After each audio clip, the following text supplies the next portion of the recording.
All right. Welcome, Stephanie Clark, to the Real Estate Success Podcast. Thanks for being here. Thank you so much for having me. This is so fun. I know. Well, I'm excited to get to know your story more. We were talking right before we clicked record of just, I've known you for years and I know kind of the impact you've had on our community and have a lot of respect for you and your team, but I've never actually gotten a chance to hear your story. And so I'm excited to hear it and excited to share it.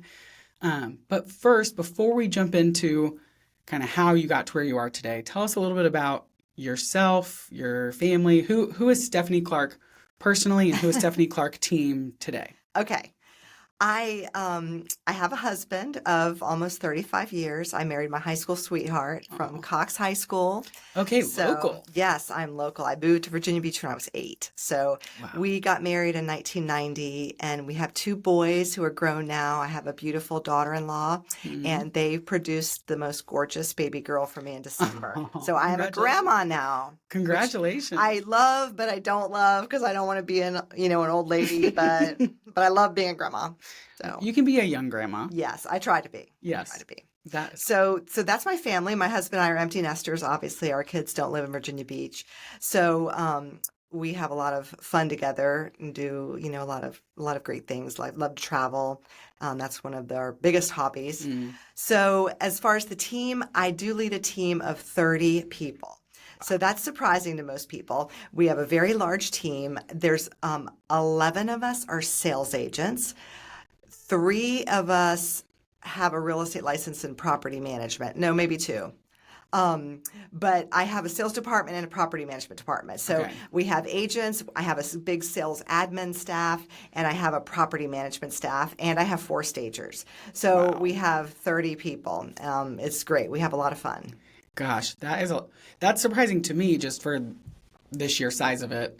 How did you get into real estate? I've got so many questions on like why both property management, how do you balance that? We'll get there. Okay. But to start, you are clearly at this place where, hey, we're empty nesters, my kids are grown, I've got this wonderful established team, we're doing big things. But I can imagine you didn't start day one with a 30-person team. So what did that look like? What got you into real estate? And then from there, kind of how did that process look for you? Okay.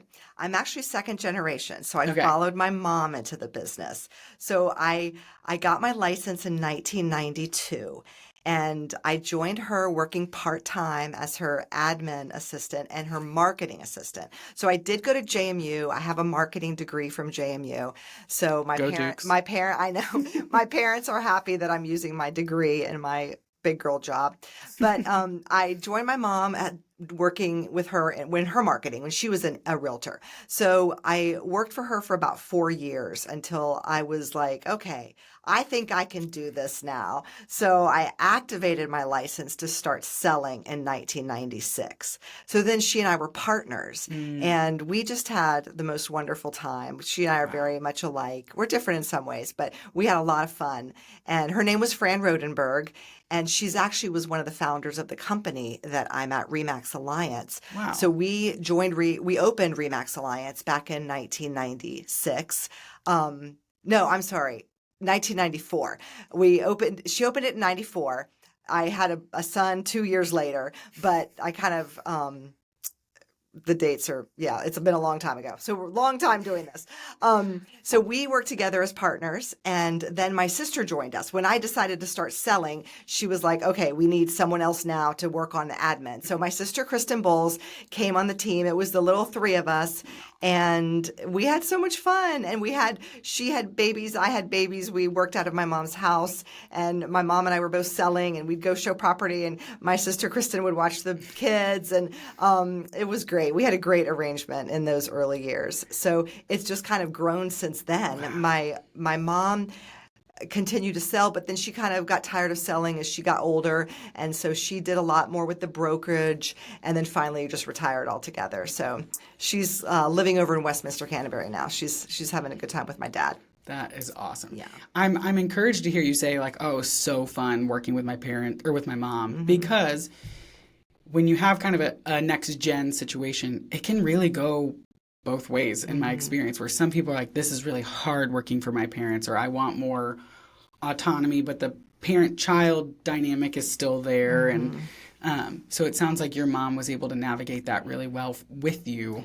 She was. We became peers. So we lost the mother-daughter. I mean, except maybe on holidays, when it involved cooking big meals. But we became peers really. And my sister, my mom, and I all worked together. We work together great. We all have different gifts that complement each other. So my sister still works with me now, all these years later. She's the director of operations, and she and I complement each other, and we still have a great time leading this team.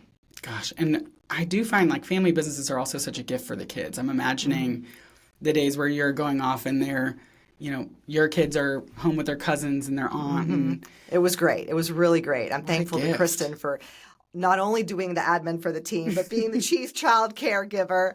And we did it all from home so we could make that work. It's very challenging to Oh my be a gosh. working mother with kids at home and you're trying to juggle so much. And then as they grew up, juggling all the sports that my boys did, chorus, theater, all the things they were involved in with the job. It does take a village. And my Oh my sister, my gosh. mom, and my in-laws all helped make all that happen. So I'm so grateful for them. What as someone who has littles, you're just like, Hmm. man, you know that people say it's a lot, and then you're in it and you're like, how do people do this? Yeah. Especially when the as the mom to also be working is very Hmm. intense. So I'm glad you had that, and it really does take a village, and it's sweet that you guys kind of were all doing it together, like all Hmm. hands on deck. Yeah.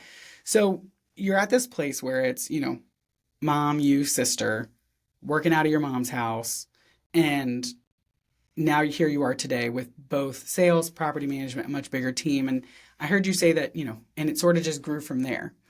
But what were some of the like either key milestones or keys to success you found as far as, at this point, even just the skills or requirements needed to manage 30 people and oversee, hey, this department, this agent is new and they're developing and we want to make sure we're investing in them, but over here we got this fire going on, is a very different dynamic, I would imagine, than, hey, it's the three of us working together. So what did that progression look like as it was growing?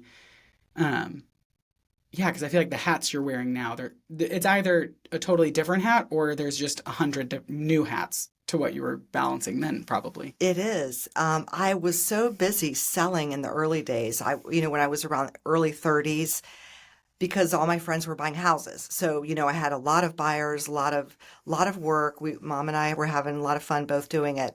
And one day my friend Megan Luker came to me and she's like, Stephanie, would you consider taking me under your wing on your team? But we really, in that year, we didn't even have teams. There were no real estate teams. Really? Oh, No, that's interesting. this is like I started all prior to any teams in real estate. My mom and I being partners was like some other people had partners, but that was it.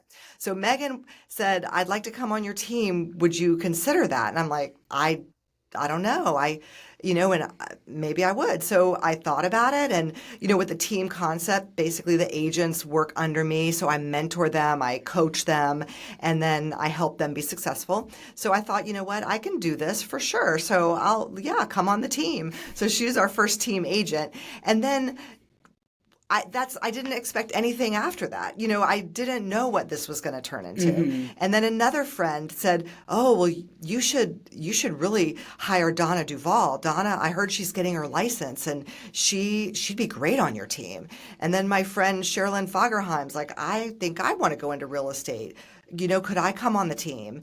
And Deb Taylor, way back, like I'm thinking of all these agents that are no longer on the team. Donna, of course, is, but just how we started, it was so different back then. We moved to the office to my house in Great Neck Meadows and had a big room over the garage. So we were all like stuffed in there. I mean, it was crazy. All these desks everywhere.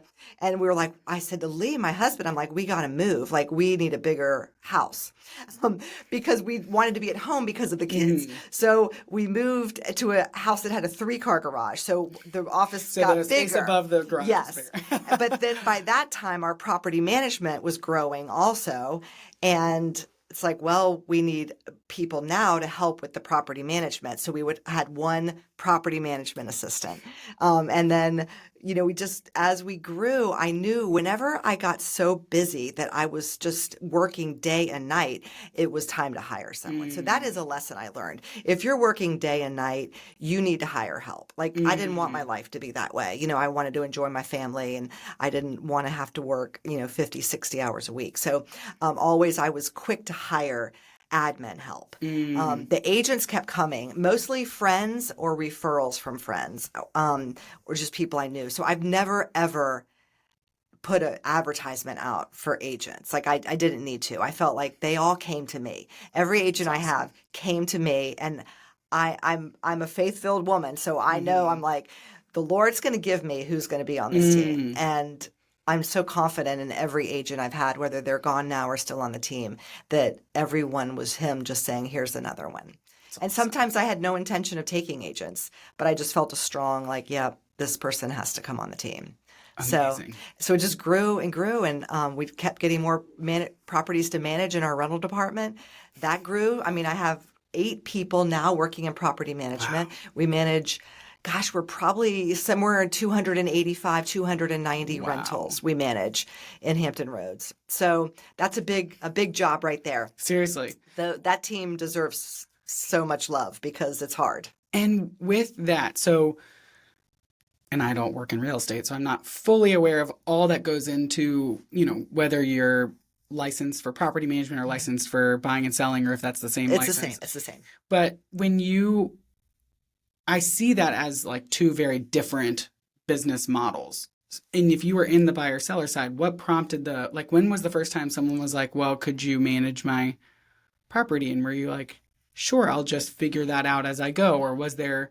Well, luckily, my mom had the first rental when I was helping her. So we had this rental in Laurel Cove back in the 90s, and we probably did the worst job ever. Like, just thinking back on everything we didn't know then about property management. So we were probably not that great way back, but we just learned it. And it is so different than sales. And it's very difficult work, property management, because you're trying to keep all the owners happy and you're trying to keep all the tenants happy. And you cannot keep everybody happy.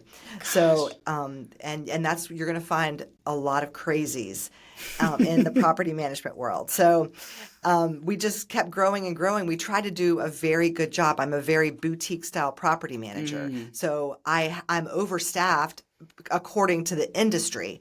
So for 285 properties, I have 8 people on staff under the leadership of Mary Kenworthy, who is my property manager on the team. And she's phenomenal and leads this team incredibly and brings in just property after property of people who get referred to us. So it's mostly by referral that we're getting these properties. A lot of agents in Hampton Roads entrust me with their clients to manage their properties because they know our team is just committed to excellence. And a lot of property management companies aren't. And you might have one person over 300 properties. Wow. Yeah, that's how the industry is. So you would have, or maybe 2 people over 300 properties. You cannot give the level of service that I want to give my clients. So we have to be heavy on the staff. It always means that I'm going to make less money, which is fine. I'm in this to serve people. So our owners and tenants are going to have a very organized company that is managing them. And everyone on my property management staff is incredible. Which, I mean, one of the things you said that I'm picking up on is like the commitment to excellence, and it's okay if we trade away some money for excellence. Yes. Which, as you can imagine, is not the most forward thought in any real business sphere. Like in my sphere, there's a lot of people who will get rid of excellence to bring on quantity. Like quantity versus quality is kind of always the debate. And I love that you have led your team in a way that's like, that leads with an abundance mindset that says, hey, the money will come. We will all get paid 100%. And people will be served really well, which I just think, especially in sales roles and commission-based roles, my experience is it's really hard to foster an abundance mindset. It's really hard to not feel like, where's my next lead going to come from? Or, if I give this lead away to a younger agent, I could have done that myself and taken a bigger piece of the pie. Like those are the I call them like head trash thoughts that come through that, make you want to say more for myself versus more for the team, more for us all? And then I learned that so long ago. I mean, that's always been my outlook is I want to create successful people on my team that serve well our clients. So I'm always going to be quick to hire, quick to just honor people on the team so that they will do an excellent job for all of our clients. And if it means less for me, that's fine. I always joke that I only work so that I can have someone else clean my house and so that I can go on vacation. So I'm good if I got those two things. But it's a very important lesson because I do know a lot of business people that are tight with the money and won't hire to help their team, their staff, or themselves. You know, people who work 50, 60, 70 hours a week because they don't want to pay an assistant $30,000. It doesn't make sense to me. Yeah, it's you're not like, worth well, it. I mean, you have all this money, I but want to you live have my no life. time. No, I want to live my life. I want to have fun. I want to go on vacation. And I work very, very hard, but still I'm not going to hoard the money just, so I have it. Like, no. I give a lot of money away too. Like money's not, I'm good with letting go of money. Which is one of the things that I really respect about you a ton because through, like Young Life, different ministries, Virginia Beach Fellows, I've seen kind of your generosity. Maybe I've never seen the dollar amounts, but I see, Stephanie Clark giving and being engaged in these things, which is really inspiring me. I mean, one of the things that I was excited about starting my own business was the ability to use this to bless not only my clients, but my staff and my community. And part of that was seeing people like yourself, like, Hanger Law and these other people in town who are using these businesses as ways to bless beyond just to have a vision for it this is bigger than just myself. This is something that is really blessing the people we serve and our community. 100%. And I feel like I hear you say that, but I've also seen that from you, which is really cool. There's such a beautiful respect that comes from that. And again, even in faith-based communities, you don't always find that, unfortunately. And what do you think for you, like you said, you learned that lesson a long time ago. Was that something that was kind of ingrained with you from your family, or where did that kind of abundance piece come from? I don't know. I have always been a generous person wanting to give. It wasn't really my parents because they didn't necessarily model that. I don't know.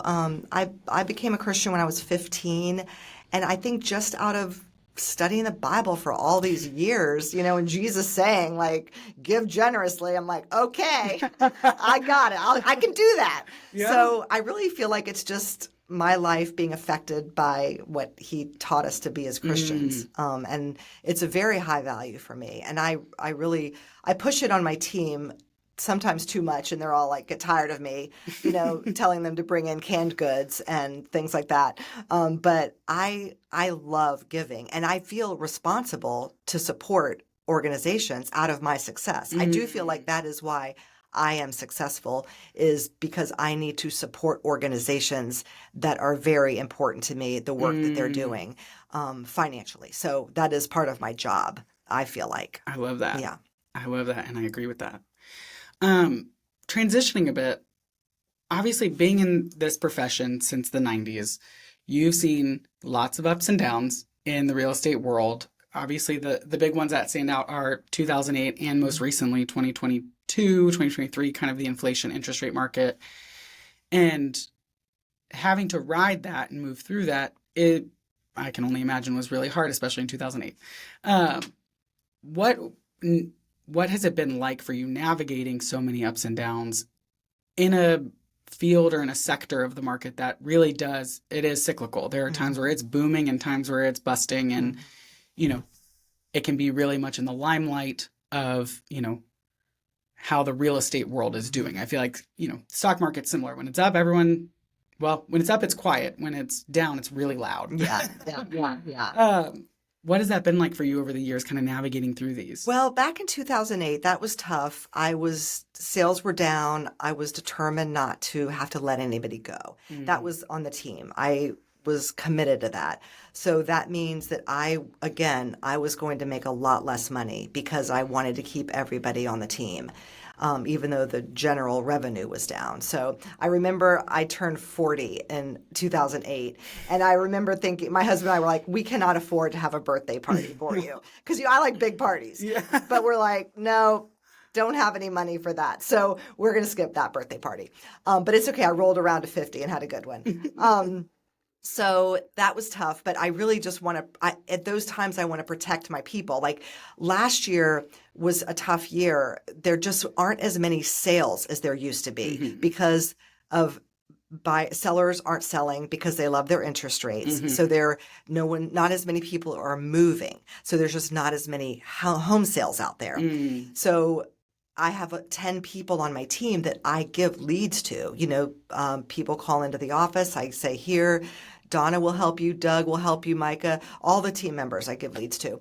So last year I sold less homes last year than I had in a long, long time because I'm trying to keep these agents getting the deals, getting the sales, so that they could sustain their life too. So I think I never get fearful. I mean, I have a gift of not being fearful. Okay. I'm not afraid of anything. So I'm not afraid of the future. I'm not afraid of the stock market. And I'm not afraid if I get less sales one year. I'm just going to try to keep everybody, on the team.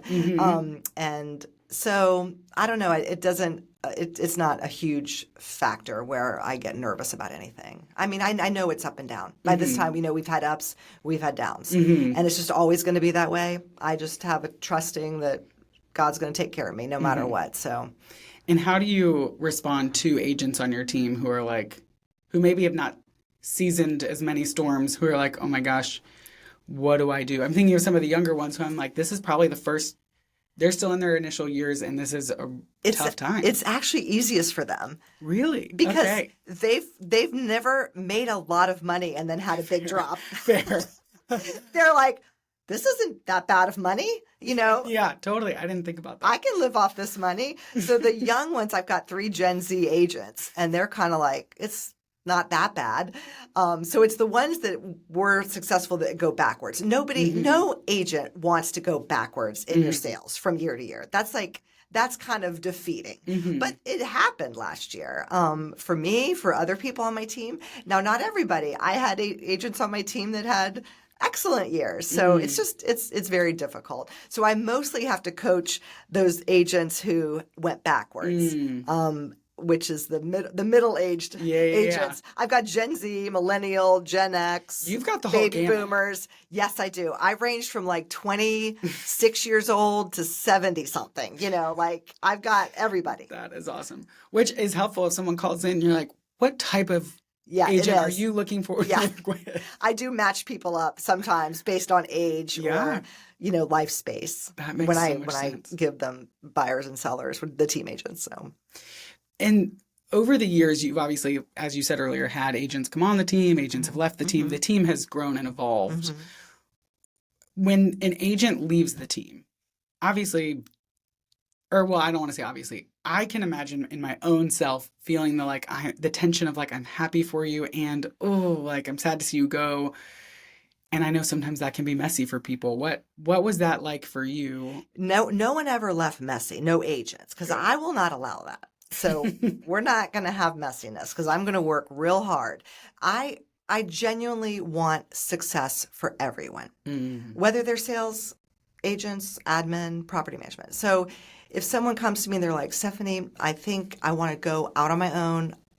I just want to try this. Some of them had never been on their own. Others had been successful on their own before they came on the team. And I always say to everyone, I want you to be successful. So if you have to leave the team, that's fine. I support you 100%. And we are still going to be friends. And I am here for you if you need help. And good luck. And I have great relationships with every agent who left the team. And I'm their biggest cheerleaders. I'm happy for their success. That is awesome. Yeah. Again, I feel like the theme of this conversation is just how to be a leader with an abundance mindset. And even I'm thinking about my own self, I need to take notes for a lot of this in my own life on my own team. So this is a podcast that talks a lot about like the journey of entrepreneurship. Mhm. And you've had quite the journey from me, my mom, my sister, in my mom's house to, you know, hey, we've got 30 people, we got multiple departments, people are coming on, people have left in the past, we're navigating, coaching people through ups and lows. What has surprised you the most about your journey in entrepreneurship? I think I'm just still in shock over the whole team idea because, like I said, when I started, teams weren't even around. And certainly, I never pictured myself leading a team of 30. And so that's been the big shocker, and how much I absolutely love it. Mm, Absolutely love it. I love leading people. I love managing. I love creating a work environment where people like to come to work. I mean, that's huge too. yeah. Like, that's very important to me that everyone who walks through the door in the morning.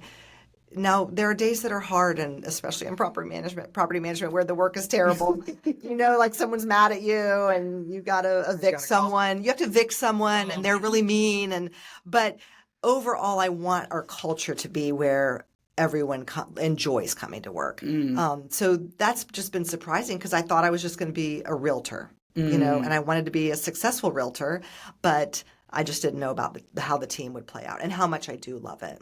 That's awesome. Which makes sense. I mean, some people I do feel like grow into a management role and then realize, wait, this was not my gift. And Right, this is right. really It's not for hard. everybody. Yeah. It's not for everybody. And so it's cool that you've grown into that and then realized, like, wait, this is using other gifts in myself that I really love that I wouldn't have been using otherwise.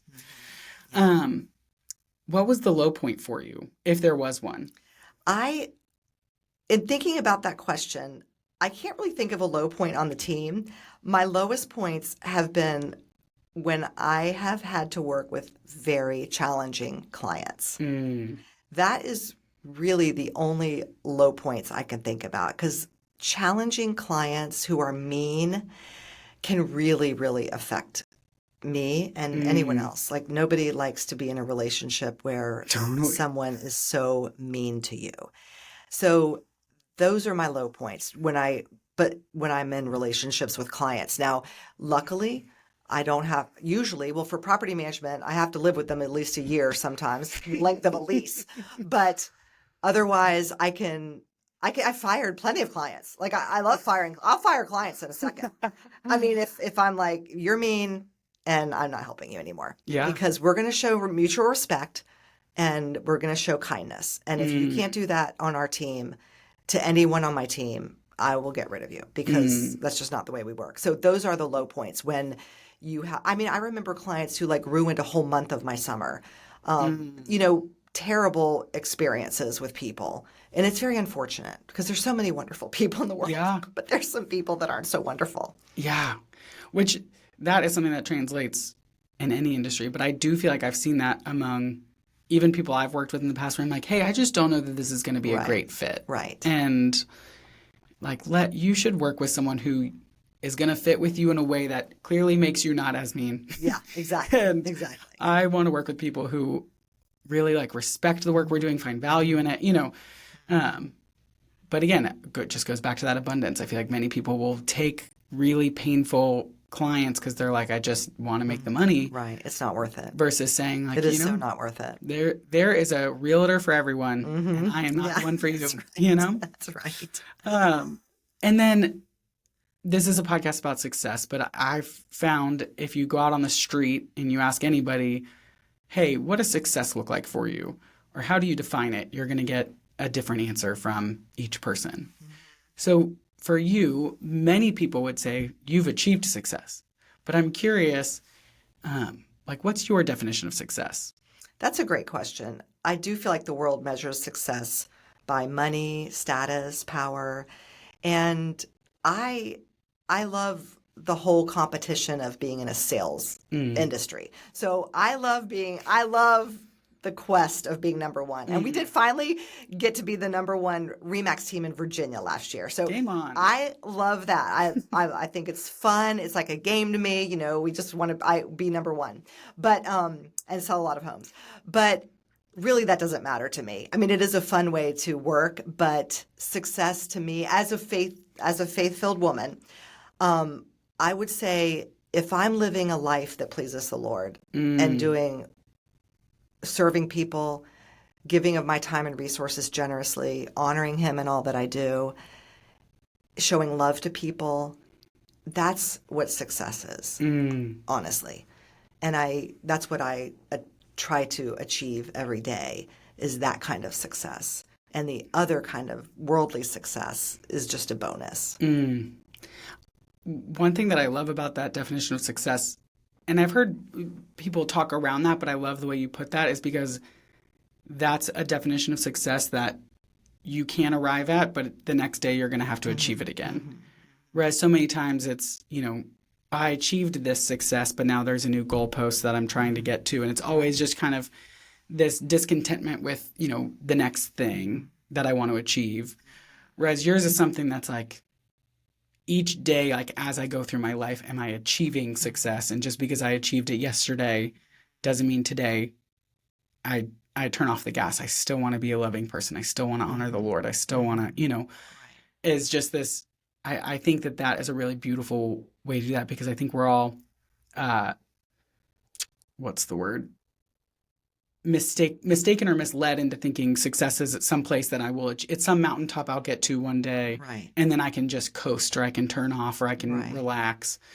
It also can be bad if you don't hit that measure of success you're trying to hit. And then you can be defeated and you could get depressed about it when that's not what's important in life. So my definition is the most important in life is how you're living your life and how your life pleases the Lord and how it aligns with God's word. So those are measurements I use. It's amazing. I love that. Well, Stephanie, it's really fun to get to hear your story, and it's fun to, have you here. Thank you for giving of your time, your wisdom. I think anybody would listen to this and gain a lot of knowledge and perspective. So I just appreciate you being here. Thank you so much. This is great. Of course.